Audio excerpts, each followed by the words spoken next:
వచ్చినా సరే నాకు ఎవరూ అతీతంగాను ఎవరూ కరెక్ట్గాను కనబడట్లేదు. ఇవాళ ఒక వీడియో ఇది చాలా అసహ్యకరంగా ఎంత దిగజారిపోయి ఉందో ఇది ఒకసారి మీ దగ్గర కూడా వీడియో ఉందా?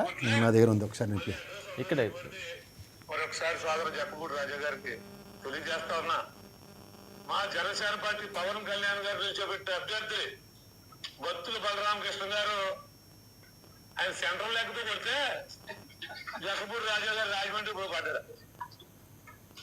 రైట్ లెక్క లెఫ్ట్ లెక్క ఎక్కలేదు. ఏ జన సైనికులు సెంట్రల్ లెక్కతో కొట్టినా మళ్ళీ అడ్రస్ ఏం విశ్లేషించమంటారు సార్ దీని మీద? ఇంత దిగజారిపోయి ఒక రాజకీయ నాయకులు 164 స్థానాలు ఇచ్చిన తర్వాత కూడా వాళ్ళు మాట్లాడే భాష ఒకసారి వినండి.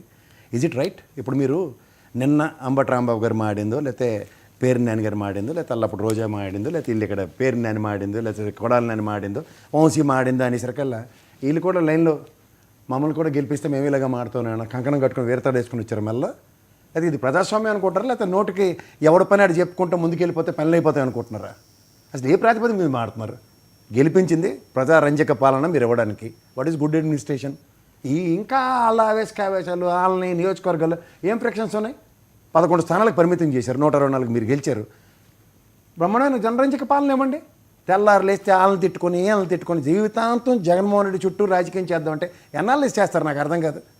ఏ సమస్య మీద ఆయన జనాల్లోకి వెళ్తున్నాడు, వెళ్ళినప్పుడు సమస్య ఆయన వేలెత్తి చూపించేదాకా మీరేమో మొద్దు నిద్రపోతూనే ఉంది ప్రభుత్వం.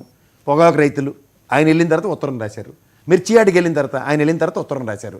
నిన్న మామిడికాయ రైతుల విషయంలో పవన్ కళ్యాణ్ గారు ఒక్కలే మాట్లాడలేదు. ఆ విషయంలో మన వ్యవసాయ శాఖ మంత్రి అచ్చెన్నాయుడు గారు మాట్లాడింది, కలెక్టర్ గారు మాట్లాడింది, మనోహర్ గారు మాట్లాడింది, అన్నీ కాంట్రడిక్షనే. 67, 80, 90%. పోనీ ఇది కాదు, నెక్స్ట్ పోనీ గౌరవ ముఖ్యమంత్రి గారు చంద్రబాబు నాయుడు గారు కూడా తోతాపూరి మామిడి పండ్లకి 138 కోట్లు కావాలంటే ఇప్పుడు అచ్చెన్నాయుడు గారు ఏమంటారు? జగన్మోహన్ రెడ్డిని ఏదో అవహేళన చేసే కార్యక్రమంలో తోతాపూరి మామిడి పళ్ళు సీజన్ అయిన తర్వాత ఆయన ఎందుకు వెళ్తారంటే, మరి గౌరవ ముఖ్యమంత్రి గారు 138 కోట్లు కేంద్ర ప్రభుత్వాన్ని అభ్యర్థిస్తుంది దేనికి? 264 కోట్లు రిలీజ్ చేశారు దేనికి సార్? కేజీ 4 రూపాయలు చొప్పున ఇవ్వడానికి. ఎప్పుడది? కేబినెట్ నిర్ణయంలో. గౌరవ కలెక్టర్ గారు యాజ్ సూన్ యాజ్ డబ్బులు రిలీజ్ అవగానే 67% ఇచ్చామని చెప్తున్నారు. అవన్నీ కాంట్రడిక్షన్సే కదా. ఇప్పుడు జగన్మోహన్ రెడ్డి అనే వ్యక్తి ప్రజల తరఫున ప్రజల్లోకి వెళ్ళేదాకా దిక్కుదేమైనా లేదు, వెళ్తే తట్టుకోలేకపోతున్నారు. ఛానల్లో కూర్చున్న తెపేల ఛానల్లో ఆ పెట్రోల్ బంక్ కూడా చెప్తాడు ఏకంగా 15,000 మంది రోహింగ్యులట. ఆర్టికల్ 356 రద్దు చేశారు కదా. ఆర్టికల్ 356 కూటమిలోనే ఉన్నారు కదా రోహింగ్యులు. కన్సాలేట్గా దగ్గర 15,000 మంది ఉంటే ఏ విధమైన చర్యలు ఉండాలో కనీస అవగాహన కూడా లేకుండా ఏం మారుతున్నారు వీళ్ళు? ఏదైనా చేసేయవచ్చు, అధికారం మా దగ్గర ఉంది. అల్లప్పుడు మాట్లాడి ఇల్లు ఇప్పుడు మాడి చిన్న ఎలిమెంటరీ స్కూలా చాడీలు చెప్పుకుంటూ కాలక్షేపం చేయడానికి? నిజంగా చెప్తున్నాను, ఈ అడ్మినిస్ట్రేషన్లో చంద్రబాబు గారి అడ్మినిస్ట్రేషన్ ఈరోజు ఇలా ఉంది అంటే ఎవరైనా 100 సార్లు ఒళ్ళు గిల్లుకుని చూస్తూ ఉంటారు. ఎందుకంటే 95 నుంచి ఆయన ఇది 4వ ముఖ్యమంత్రి అవడం. ఏ రోజు కూడా ఈ గుడ్ ఫంక్షనింగ్ అన్నది అనాపైసా డీవియేషన్ ఉండేది కాదు. ఇది ఎక్కడ చిల్లర రాజకీయాలు, చిన్నపిల్లల రాజకీయాలు, ఒక అర్థం పర్థం అన్నది ఉండట్లేదు. ఏమనంటే పేరు నేను మాట్లాడేది సార్. ఒకటి మాట చెప్తాను, కార్యకర్తల సమావేశంలో సార్ రప 2.0 అని మాట్లాడినప్పుడు మనకి అధికారం రావాలి, వచ్చినప్పుడు చూద్దాం, అప్పుడు కన్ను కొడితే అవుతుంది, పల్నాడులో ఎలాంటి ఉదంతాలు ఉంటాయో తెలియవా, రాయలసీమలో ఎలాంటి ఉదంతాలు ఉంటాయా, మూడో కంటికి తెలియకుండా చేసే పనులు తెలియవా అని మా కోణంలో మాట్లాడుతూ ఉంటారు. దాన్ని పట్టుకుని పేరు నాని గారు అలా మాట్లాడేశారు ఇలా మాట్లాడంటే కార్యకర్తల సమావేశంలో లోకేష్ గారు నా మీద 20 కేసులు 30 కేసులోనే మీ మీద ఎంత తక్కువనే ఆయన ప్రేరణకు గురి చేయలేదా? ఇదే గౌరవ పవన్ కళ్యాణ్ గారు సభలు సమావేశాలు ఆయన మాడిన విధానాలు ఎలా ఉండేవి? ఇవన్నీ వీళ్ళేదో ఇవాళ శుద్ధులు రాజకీయ చతురత వీళ్ళు ఒక్కరి దగ్గర ఉన్నాయి. ప్రతిసారి వీళ్ళే మాట్లాడగలరు, ఇంకెవరూ మాట్లాడలేరు అన్న కోణంలో మాట్లాడదాం అంటే మాట్లాడండి, ఏం పర్లేదు. ఇది మీ దగ్గర శాశ్వత అధికారమా? రాజకీయ పరంపరలు శాశ్వతంగా నిర్వర్తించడానికి మీరు అధికారంలోకి వచ్చారంటే సబూ సందర్భం లేని రాజకీయాలు. ఒకలేమో హిందీ భాష మీద మాడతారు, కన్న తల్లిలాడి భాష తెలుగు అంటేట, పెద్దమ్మ భాష హిందీ అట. ఇది ఎక్కడ? దీని చరిత్ర ఎన్ని సంవత్సరాలు? హిందీ చరిత్ర అంతా చదువుకుందా అంటే చదువుకోకపోతే చదువుకోపోయారు. కానీ మనం 10th క్లాస్ దాకా చదువుకున్నామని ఆయనే చెప్పారు కదా. ఫస్ట్ లాంగ్వేజ్ ఏంటి? గౌరవ తెలుగు. సెకండ్ లాంగ్వేజ్ ఏంటి? ఇంగ్లీషు. Third language Hindi. ఏ ప్రాతిపదిక మీద ఎత్తికి తీసుకొస్తారు?